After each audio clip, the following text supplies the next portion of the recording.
Okay. Hi everyone, कैसे हो आप सब लोग? ओके, वापस से हम एक नया चैप्टर लेने जा रहे हैं।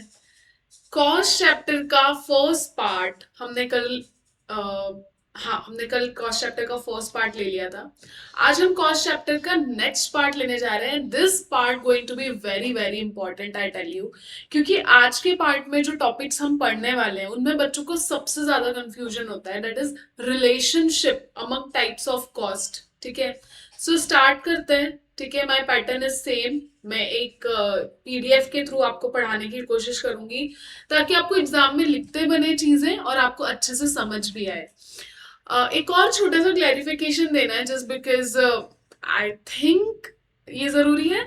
तो मुझे ऐसा लगता है कि आप लोग ये माइंडसेट लेके चल रहे हो, because I am mentioning class 11th in my previous videos thumbnail.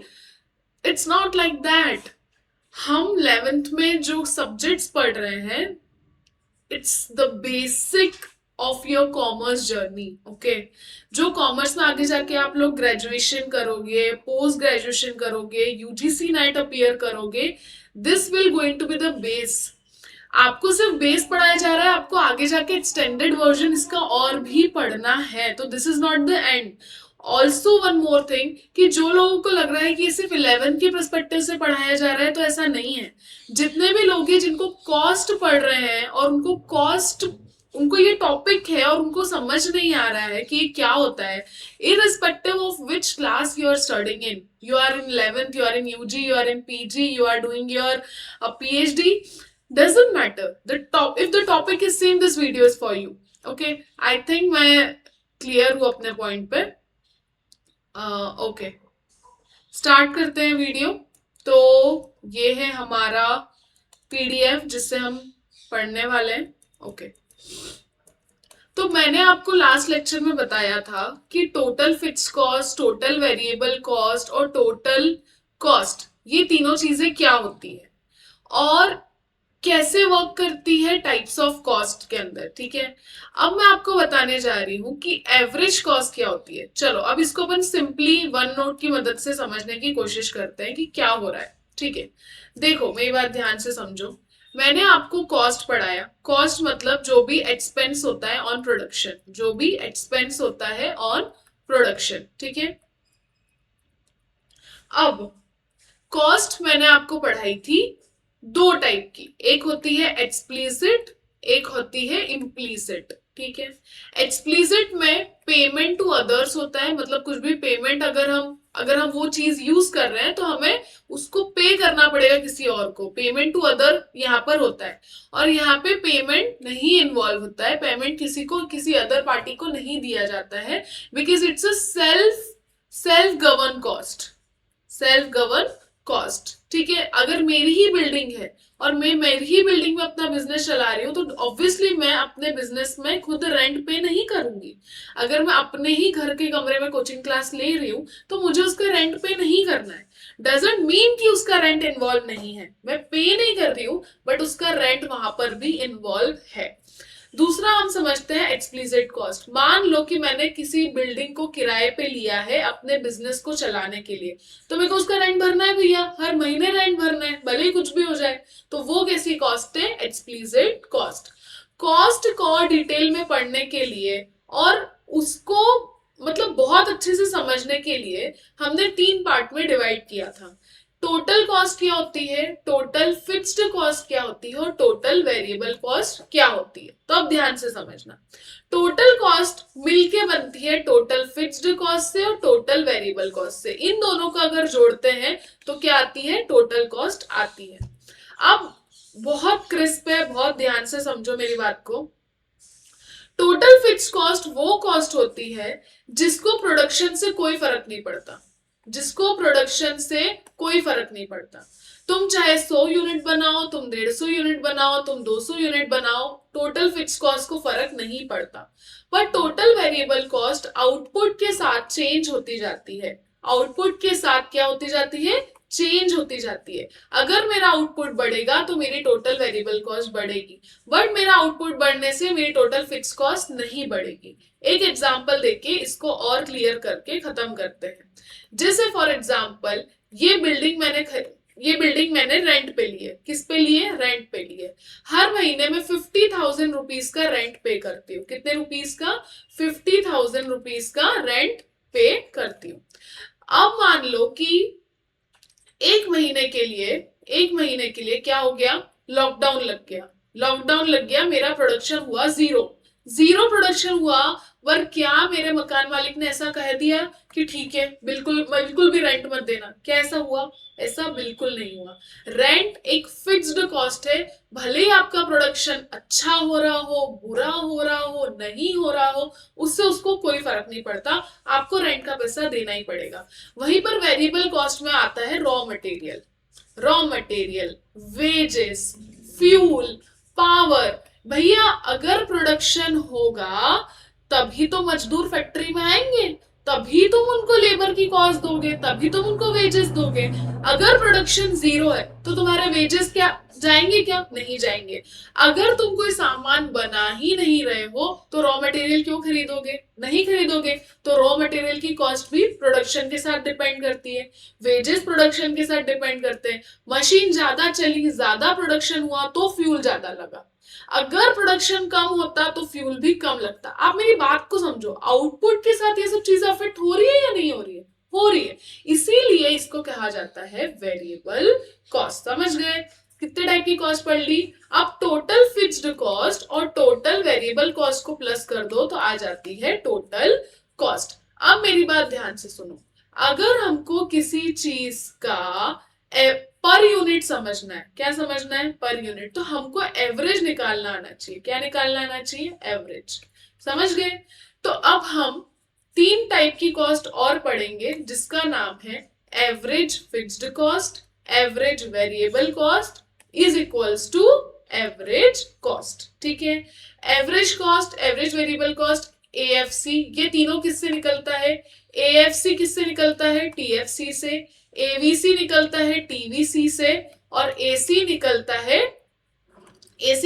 है टीसी से। समझ गए? कैसे निकलेगा भैया? तो देखो, टोटल कॉस्ट में क्वांटिटी को डिवाइड करोगे तो एसी आ जाएगा, टोटल वेरिएबल कॉस्ट में क्वांटिटी को डिवाइड करोगे तो एवीसी आ जाएगा, और टोटल फिक्स कॉस्ट में क्वांटिटी को डिवाइड करोगे तो एएफसी आ जाएगा। समझ गए मेरी बात? अब देखो, ओके, अब देखो, अगर मेरा रेंट है, टोटल फिक्स कॉस्ट में भी मान लो मेरा एक रेंट है 50,000 का। अगर मेरा रेंट 50,000 है तो क्या उसको मेरी क्वांटिटी ऑफ प्रोडक्शन से कोई फर्क पड़ेगा? आप बोलोगे बिल्कुल फर्क नहीं पड़ेगा। तो मेरा ए एफ सी हर पॉइंट पे डिफर करेगा। और उसका रीजन क्या होगा? क्या रीजन होगा? Only quantity, only quantity. क्योंकि एवरेज फिक्स कॉस्ट तो फिक्स है। अगर इसके अंदर कोई भी बदलाव आया तो उसका एकमात्र कारण है क्वांटिटी। जैसे जैसे क्वांटिटी बढ़ती है एवरेज फिक्स्ड कॉस्ट कम होती है। क्या होती है? जैसे जैसे क्वांटिटी बढ़ती है एवरेज फिक्स कॉस्ट कम होती है। सिंपल सी बात है भैया। 50,000 का भाड़ा भर रहे हो तुम, ठीक है? 50,000 का तुम रेंट भर रहे हो और क्वांटिटी का प्रोडक्शन कर रहे हो 500। ठीक है? अब मान लो कि 50,000 का ही रेंट भर गए और 5,000 की क्वांटिटी का प्रोडक्शन कर रहे हो, तो एएफसी को जब डिवाइड करोगे 50,000 से 5,000 में तो एएफसी डेफिनेटली क्या आएगी? कम आएगी। तो एएफसी से सिर्फ किससे बदलता है? Quantity. As the quantity increases AFC decreases. ध्यान रखना है ना, इसका भूलना मत। नाउ दूसरी हम कॉस्ट पढ़ते हैं average variable cost. Average variable cost, average variable cost किससे निकलती है? Total variable cost divided by quantity. जैसे जैसे टोटल वेरिएबल कॉस्ट और क्वांटिटी में चेंज आएगा वही एवरेज वेरिएबल कॉस्ट का भी चेंज आएगा। अब जब हम एवीसी को और एएफसी को प्लस कर देंगे तो हमें आंसर में क्या मिल जाएगी? हमें आंसर में क्या मिल जाएगी? एवरेज कॉस्ट मिल जाएगी। चलो अब इसको ध्यान से देखो।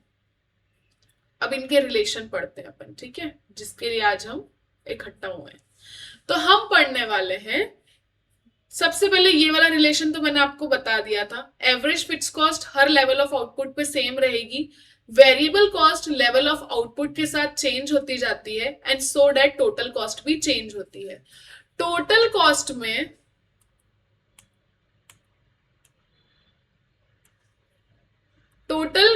में कोई भी चेंज अगर आया तो उसका कारण सिर्फ और सिर्फ वेरिएबल कॉस्ट होती है, क्योंकि फिक्स कॉस्ट तो फिक्स है। तो इनवर्सली एस शेप बनता है टीसी और टीवीसी, और टीएफसी एक horizontal straight line parallel to X axis होती है, क्योंकि टीएफसी हर पॉइंट पे सेम होता है, इसलिए it's a parallel X axis. Total variable cost is inverse S shape. और टोटल कॉस्ट बेटा यहां से क्यों शुरू हो रही है? क्योंकि टोटल कॉस्ट कभी भी जीरो नहीं हो सकती।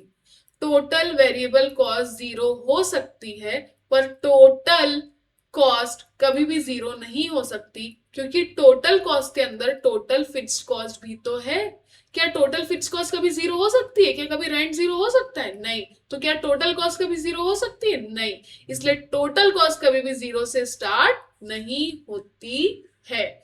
आगे बढ़ो। टीसी, टीएफसी, टीवीसी तीनों सगे भाई है, तीनों का अंतर मैंने आपको बता दिया है। अब तीनों का रिलेशन पढ़ते हैं कि तीनों में क्या ये रिश्ता क्या कहलाता है, पढ़ते हैं। ठीक है, रिलेशनशिप पढ़ते हैं। ओके, टोटल फिक्स कॉस्ट का कर्व हॉरिजॉन्टल स्ट्रेट लाइन होता है पैरेलल टू एक्स एक्सिस, क्योंकि वो हर लेवल ऑफ आउटपुट पे सेम होती है, हमको पता है। टोटल कॉस्ट और total variable cost inversely S shape होते हैं, बिकॉज वो शुरू में बढ़ते हैं डिक्रीजिंग रेट पे, फिर कांस्टेंट और फाइनली इंक्रीजिंग रेट पे। इसके पीछे का रीजन है लॉ ऑफ वेरिएबल प्रोपोर्शन। मैंने बहुत डिटेल में पढ़ा है लॉ ऑफ वेरिएबल प्रोपोर्शन, कि जब हम फिक्स्ड फैक्टर पर वेरिएबल फैक्टर अप्लाई करते जाते हैं तो प्रोडक्शन पे क्या फर्क पड़ता है? Initially increases at increasing rate, then at decreasing rate, constant and then fall. इसी के कारण से जो हमारा टीवीसी है और टीसी है वो इनवर्सली एस शेप कर्व है। जीरो आउटपुट पे टीसी कभी भी जीरो नहीं होता, क्योंकि जीरो आउट पे टीसी किसके बराबर होता है? टीएफसी के। Total cost is equals to total fix cost at zero level of output. समझ आ गया? जीरो लेवल ऑफ आउटपुट है ना भैया, वेरिएबल कॉस्ट तो जीरो है, तो डीसी कुछ तो रहेगा ना।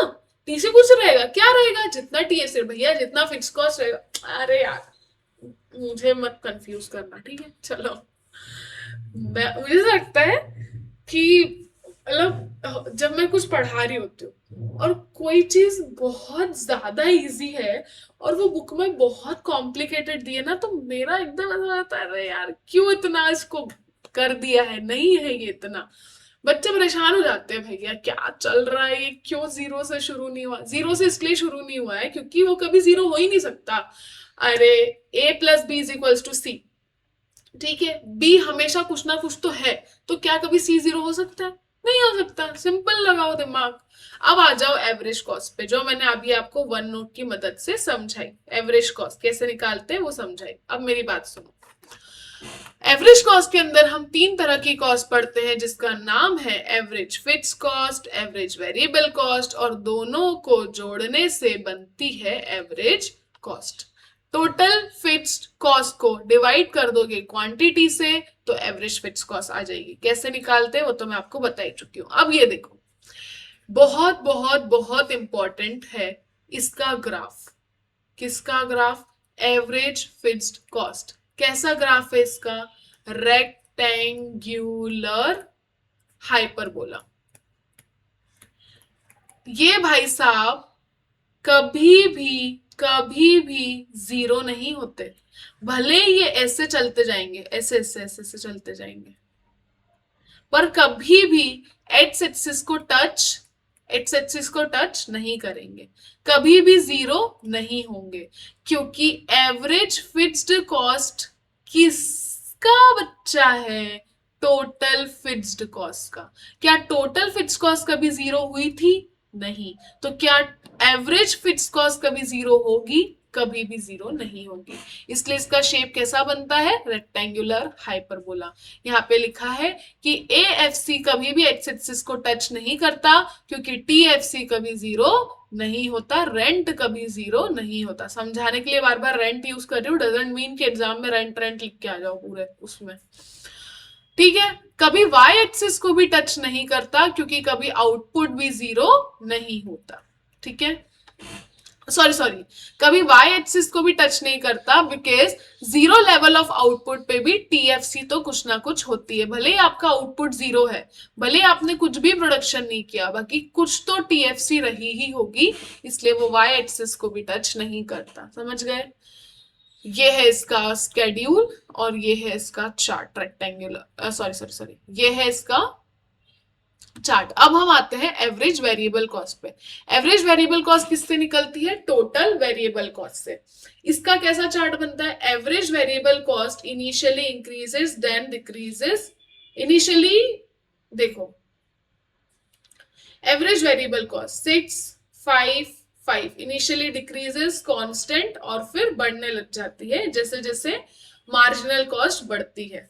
ठीक है, और AC मतलब एवरेज कॉस्ट, जब हम टोटल कॉस्ट को क्वांटिटी से डिवाइड कर देते तो हमारे पास आती है एवरेज कॉस्ट। ठीक है, अब इन तीनों के बीच का रिलेशन, अभी अपन ने सारे पापा मम्मी का रिलेशन पढ़ लिया था, जिससे AC निकलता है TC का, TVC का, TFC का। अब आप पढ़ोगे AC का, AVC का और AFC का। समझ गए? ठीक है, तो AC तो आपको पता ही है कैसा होता है, ये यू शेप है। ठीक है, ये रेक्टेंगुलर हाइपरबोला है और ये भी यू शेप है। ठीक है, AVC जिस पॉइंट पे AFC को काटता है, ठीक है, ये वाला पॉइंट देखो, AC curve will always lie above AVC। क्यों भैया, AC हमेशा AVC से ऊपर क्यों है, क्योंकि AC के अंदर AFC तो है ही, साथ ही साथ AVC भी है, AFC भी है और AVC भी है, इसलिए AC हमेशा ऊपर रहता है। AC reaches its maximum point B at a level of output lower than AC, because AVC is at minimum point, AC is still falling because of falling AFC। AFC के falling होने के कारण AVC will still fall। ठीक है, as the output increases the gap between AC and AVC curve decreases। जैसे जैसे output बढ़ता है वैसे टोटल वेरिएबल कॉस्ट कम होती है, इसीलिए जब जब आउटपुट बढ़ता है AC और AVC का गैप कम होता है। क्यों क्यों कम होता है, उन दोनों के बीच में कौन है, एवरेज फिक्स कॉस्ट है। जब जब क्वांटिटी बढ़ती है तब तब एवरेज फिक्स कॉस्ट कम होती है, इसीलिए AC और AVC का गैप कम होता है, क्योंकि उन दोनों के गैप के बीच में जो है AFC वो क्वांटिटी कम होने के कारण कम हो रहा है। समझ गए? अब आते हैं marginal cost. Marginal cost is addition made to total cost, ये मैं आपको पढ़ा चुकी हूँ। अब मार्जिनल कॉस्ट के अंदर marginal cost refers to addition cost when one more unit of output is produced। तो हमें जब ये पता करना है कि हम इतना आउटपुट तो बना रहे थे, अब जब हम एडिशन आउटपुट बना रहे हैं तो उस पर कितना खर्चा आ रहा है, इसीलिए हम किसकी स्टडी करते हैं, मार्जिनल कॉस्ट की, मार्जिनल कॉस्ट की स्टडी करते हैं। ठीक है, okay, so this is marginal cost. Marginal cost का कैसा शेप होता है, अ टिक मार्क शेप। ठीक है, अ टिक मार्क शेप। अब आपको ये सारे रिलेशंस हैं जिसको अपन एक एक करके देखेंगे। आपको कितने रिलेशन पढ़ने, average cost marginal cost, average variable cost marginal cost, average cost, ये सब आपको मतलब समझ आ गया ना। अगर आपको मतलब समझ आ गया है सबका और सब कैसे एक दूसरे से रिलेट कर पा रहे हैं तो आपको कोई दिक्कत नहीं आएगी उसको समझने में, उनके रिलेशनशिप समझने में।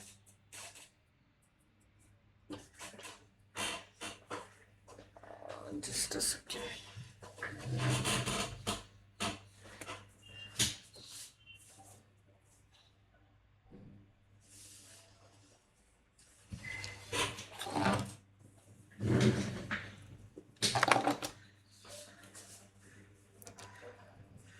Okay.